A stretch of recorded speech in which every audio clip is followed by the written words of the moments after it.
President Joe Biden has expanded a Trump-era ban on American investment in dozens of Chinese firms that Washington believes are linked to China's military. Biden signed an executive order Thursday that prohibits Americans from owning or trading any securities tied to 59 companies, citing the threat of Chinese surveillance technology. The original order, signed by former President Donald Trump in November, applied to 31 Chinese companies that the administration said enable the development and modernization of China's military and directly threaten US security. Biden's new order goes into effect on August 2. The Biden announcement largely continues the campaign his predecessor had started against Chinese tech and other businesses. Many companies that were on Trump list, including smartphone maker Huawei and Hikvision, a major manufacturer and suppliers of video surveillance equipment, remain on this one. Some of the country's biggest telecommunications companies, including China Mobile, China Telecommunications, and China Unicom, are also still banned. The decision to expand the scope of the order is due to the unusual and extraordinary threats posed by Chinese surveillance technology, according to White House, which added that the decision allows the United States to prohibit in a targeted and scoped manner the US investments in Chinese companies that undermine the security or democratic values of the United States and our allies. Asked on Thursday in Beijing about the unexpected Biden announcement, the move was reported earlier by Bloomberg. China's Ministry of Foreign Affairs said Washington's actions marked a total disregard of facts.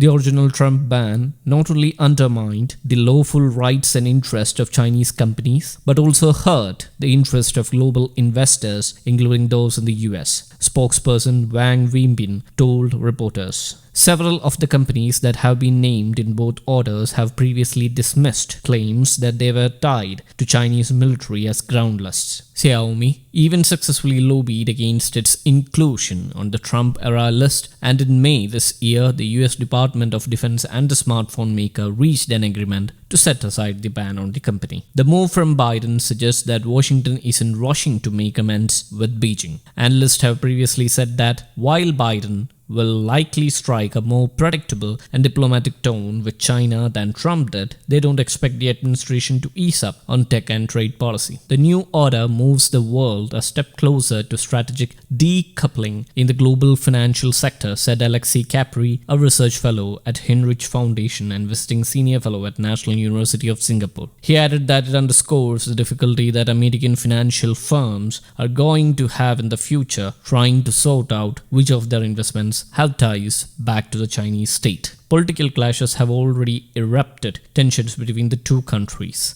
A March summit in Alaska between senior US and Chinese officials ended with an unusual diplomatic spat. The two sides have also feuded recently over a handful of issues, including alleged human rights abuses in Xinjiang and origins of COVID-19. Even so, the countries are restarting talks on some issues. Beijing said on Thursday that it is now having normal communication with Washington on trade and the economy, citing recent discussions between Chinese Vice Premier Liu He, US Trade Representative Catherine Tai, and US Treasury Secretary Janet Yellen as professional, frank, and constructive. Doug Fuller, an associate professor at the City University of Hong Kong, said Biden's move does not necessarily mean the administration will radically broaden other policies. The overall trend seems to be a fair amount of continuity with the Trump administration's China policy, with neither large rollbacks